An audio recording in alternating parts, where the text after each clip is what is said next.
ever try scoring on a guy whose arms feel like they belong to an entirely different species? He was so long, it was tough for me to get my shot off. The most feared guy had. Pause. YouTube. What it do? It's your boy John London, and I'm back with another banger. Today I'm bringing y'all not Larry Bird, but his number 2, Kevin McHale torture chamber. Yes. So I hope you boys enjoyed this video. This is about to be different. We're gonna see what made Kevin McHale so dangerous, what made it the perfect dynamic between him and Bird. Let's see what these NBA legends got to say. All right, I love y'all boys. Let's do it. Boston. That was Kevin McHale. Kevin McHale. What a move by McHale. He's got the best post moves in all of basketball. Kevin was as good as anybody I've ever seen. They were calling him the man of 1,000 moves. So the first time I heard of Kevin McHale was crazy because the first time I heard of Kevin McHale was he was coaching, I believe, the Rockets in like 2015, and I didn't even know that he was a former player. You know what I'm talking about? Like, that was some shit I just knew after time, and I didn't even know that he was that legendary. You know that, so it's crazy and kind of full circle that we're here, and I'm kind of breaking down his game. You know what I mean? Torture chamber, one of the great power forwards. To NBA legends, he wasn't just a problem. Kevin McHale is the best player I played against. He had too much stuff on the box. Could not guard him one-on-one on the box. The dude had the longest Dude, how tall was this nigga? wingspan ever recorded for a power forward. Once he got you on the block, it was like trying to stop a spider with a post game. But A spider? from us. Let's hear what the legends who actually faced him have to say. Let's do it, my fault, y'all. Someone who's watched decades of NBA greatness and still couldn't believe what he saw from McHale. Kevin McHale was a sensational post-up player. 6'10" and blessed with arms so long that people often joked he could tie his shoes without bending over. What? So he was like a demigod type. He was like a Thanos type build. Super tall, super lengthy. Wingspan demon. Every post move in the book, the jump hook, the up and under, the reverse lay-in, the fadeaway. Everything? McHale was simply unstoppable on the block. So much so that in the 1986-87 season, he averaged 26 points. Oh, so he could get to it. Oh, so I'm not tripping. He could get to it for real. 26? He could get to it for real. He averaged 26 points while shooting 60% from the floor and 80% from the line.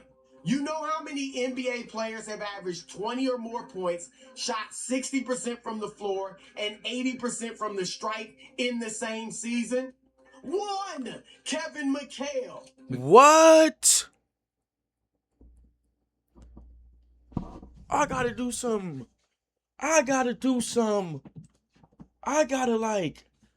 I can't believe this. I'm shook. He was this nice? McHale didn't need to scream for the spotlight. He just put up numbers that broke the calculator. But the magic of McHale wasn't just in his stats. It was in the way he thought the game, the way he lures you in like a magician with a bad back. Just ask someone who shared the floor with him and lived to tell the tale. This guy's mind, his creative imagination. Mind y'all, bro, Bill Walton is one of them ones. Bill Walton's an MVP, I believe. Y'all let me know. Isn't Bill Walton an MVP? A former MVP? One of the best, like, bigs of the past era?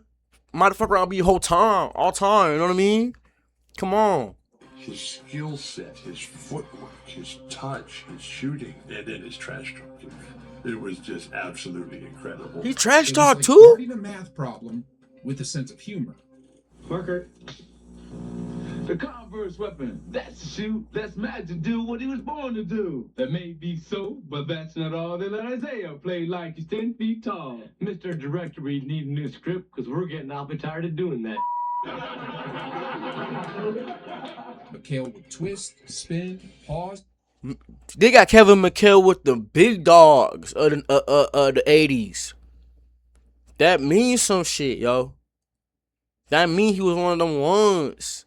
Kevin McHale I might have created something called the Kevin McHale jumping jacks. The Kevin McHale jumping jacks, yo. the Kevin McHale jumping jacks, yo. You feel me? Shaw Powell didn't just admire McHale's game. He believed McHale authored the entire low post playbook. Kevin McHale, meanwhile, wrote the textbook on low post play. I mean, with the footwork, the soft touch around the rim, the hook shot, he had it all in his bag. Also, he had long arms. As a matter of fact, if I had his arms, I could shake your hand from sitting in this chair.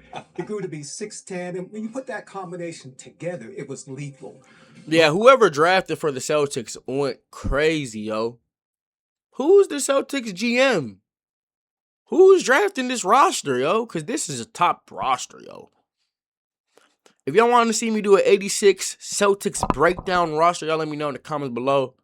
Feel me? If this video can get 300 likes, I'll break down the 86 roster and really see what made that team so great, all right? Come on, man.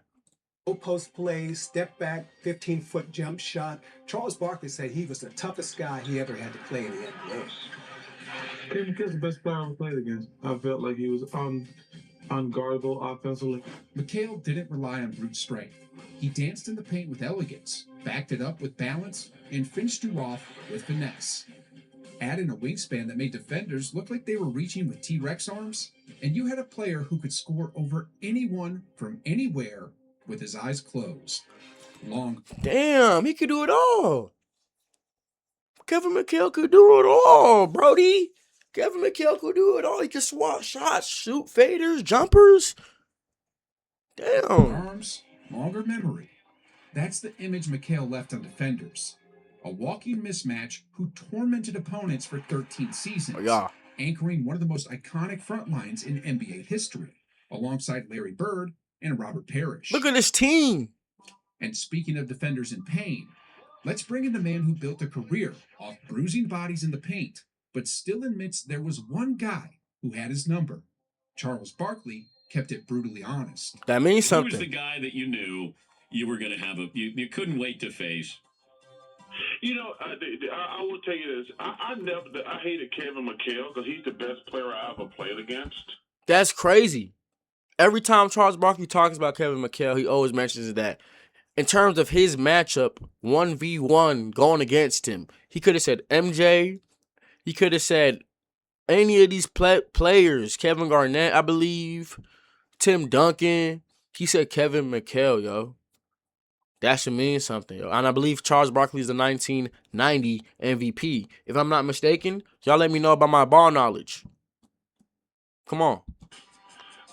He's the one guy who was so much bigger than me with his long arms and his great moves. I had a difficult time guarding him. And then on the other end, he was so long. He was so long. It was tough for me to get my shot off if I had to face him up. My personal nemesis is Kevin McHale. Every time. Nemesis. Kevin McHale had his number, yo. Kevin McHale had his number. Because he's the best player I ever played against.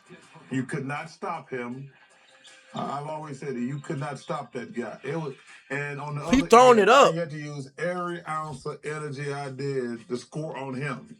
That guy, when I looked at, because we all look at the schedule, we're like, okay, I can have some fun that night. Better get a good night's sleep that night. I mean, we all say the same thing about different guys, but Kevin McHale is the best. Kevin McHale held him to Charles Barkley to 1 win and 14 points per game. Kevin McHale averaged 21 on his ass, yo. He's not lying. Yo, Kevin McHale stopped this nigga from reaching the finals. So this is real. Best player I played against. That's coming from Sir Charles, a man who fought Shaq, boxed out Karl Malone, and went toe-to-toe with some of the roughest bigs in NBA history, but couldn't figure out how to deal with a 6'10" power forward who looked like Slender Man in a Celtics jersey. Trying to tell y'all. But Kevin McHale wasn't just a nightmare for big men. Even the high flyers, the slashing wings, the legends who thrived on speed and grace, they feared him too. Just ask one of the game's most iconic legends. Dr. J? Dr. J himself. Come on. Julius Erving didn't just battle McHale. He survived it. And his words speak volumes.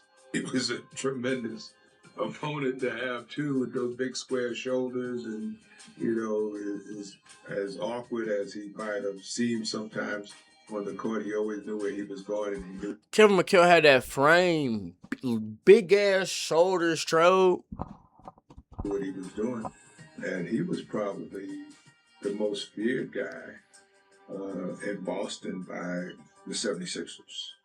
We played them. I knew if I beat Bird or Maxwell, McHale was going to be. Damn, Dr. J was punching it too, though. He wasn't afraid to take a shot at you. He was a critical piece to the puzzle, and there were many nights when he was the MVP of Boston. Damn. Celtics have turned the ball over 5 times. 8-point lead. Cheeks goes around 2. Hot Bobby Joe. Into Cheeks. Blocked to back world championships. Banner has the shot blocked by McHale. Even at him. Irving. Damn. You get out there, you have this wingspan. I might as well just take a jump shot. He's all the way down here. Julius blocked by McHale. When the Celtics needed a bucket or a stop or just someone to deliver a bruising message in the Kevin paint, McHale had it it. was McHale who stepped up. But his impact wasn't just in the way he scored or defended. It was how he made the game feel like a puzzle. And he was so techie. Kevin McHale was so techie. Yo. Always had the answer key. John Sally, a defensive specialist himself. John Sally, yo. Most players reserve for coaches. Kevin McHale taught me more about basketball, I would say, than any big man coach. The way he would move his body, lean. He was up. It looks like his body is halfway leaned over and halfway Feel me? down, but his head is up here. It's just a weird look. And how he would spin, catch you, make you go up, lean on you, get under you, make you foul. Once he caught the ball, he was quick though. So no wasted movements. That's the perfect way to describe it. Good fake. Shoot. His moves looked like they were stitched together in slow motion, but they always landed before you could react. Once he got the ball on his spot, it wasn't a question of if he'd scored. He had that touch around the rim. I called Kevin a long time ago the black hole. Once it goes in, it never comes back out. And sometimes Pause, Danny Ainge. What? What's up with the references, man? Come on, Brody. Come on. And it wasn't just technical. It was personal. I feel I can stop Kevin McHale. Kevin Willis. But you have to know how to play him. I posted about this last year, and that video went viral. It went crazy. On the parquet. He cooking Kevin Willis. Who is Kevin Willis? Kevin McHale said, "Who is Kevin Willis trying to talk to me? Talking about you can stop me. You can't stop me. Feel me? I'm on the 86 Celtics, bro."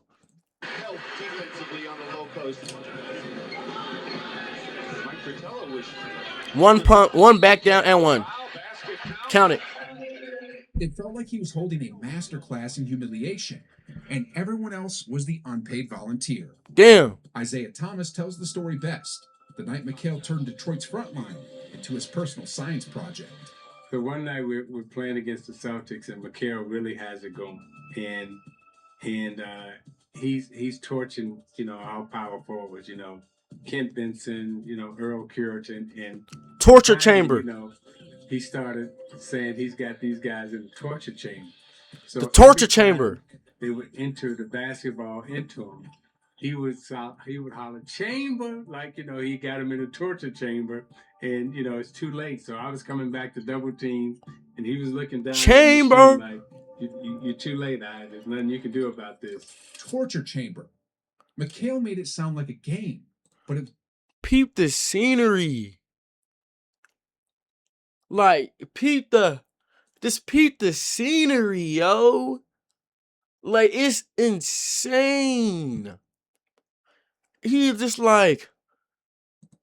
you feel me? That's like a yo. Could do everything, yo. Wasn't a game to the poor soul stuck trying to guard him. And he wasn't even starting half the time.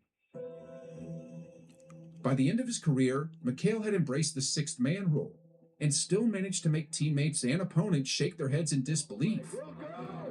Boston has taken a lead. D. Brown remembers what it was like as a young player walking into the Celtics locker room. D. Brown. McHale chilling on the sidelines like it was recess. D. Brown. This is a young on the team type. You know what I mean? This D. Brown, cuz. Routine. Shoot around. You would sit on the sideline. And Larry was screaming like, Kevin, get your butt up and have a shoot around. He would tell everybody. Larry Bird. Like, now at 10 o'clock. Woo! I love Larry Bird. You tell me which one you want. I only give it to you once a day. It's okay. I'm like, I can't say that. I'm a rookie. You know, I can't say that, you know? Only McHale could trash talk like that in practice and still back it up. He wasn't just effective, he was efficient. Efficient.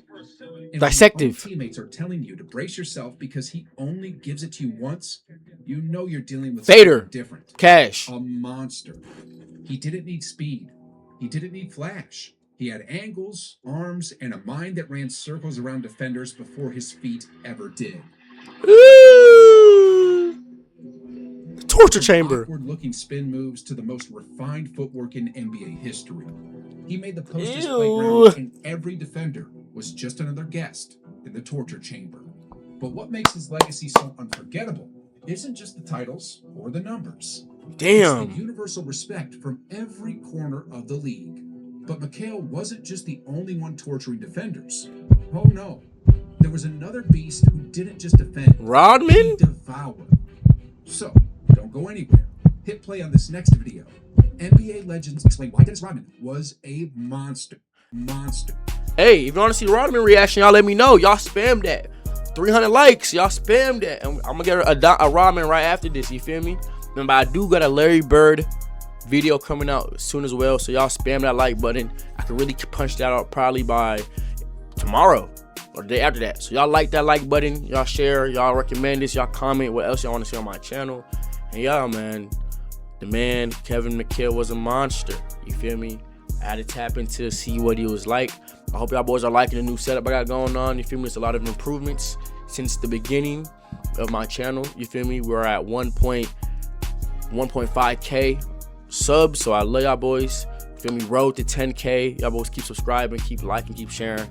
And we'll be creating the biggest thing. Y'all boys join my Discord to stay up to date, where I go live on Twitch. And I will be going live on YouTube as well. So if you just want to tune in and just continue to build this legacy with us, Bird Gang, let's do it. I love y'all boys. It's your boy, George London. And see y'all boys next time, all right? Love Bird Gang. All right, y'all. That's it for tonight. Peace out.